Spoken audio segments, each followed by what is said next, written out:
Next month, in July, Samsung will reveal the Galaxy Z Flip 7 and Galaxy Z Fold 7 at a Galaxy Unpacked event in New York City.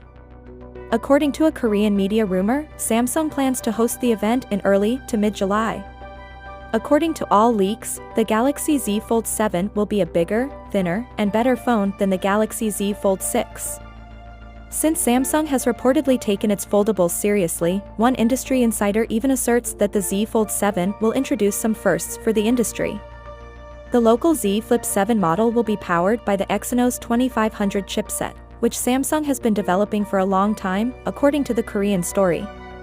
Originally scheduled to make its debut in the Samsung Galaxy S25 series, this chipset was apparently delayed because of issues with the foundry.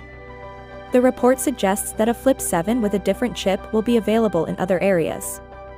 Tech fans are particularly excited about the Galaxy Z Fold 7, as it has been almost confirmed that the Snapdragon 8 Elite chipset would power it globally.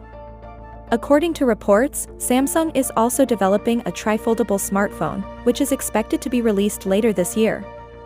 This device will be released by the corporation in a very limited number of locations. Samsung promised an extreme experience when it teased the Z Fold 7. Disappointing reports have been made regarding the Z Fold 7's battery and charging speed. Therefore, I fervently hope that the assertion of industry-first technologies is somewhat accurate. Finally, what are your thoughts about it? So without being said, let me know your thought in the comment below, and if you are new here, please subscribe. Peace out.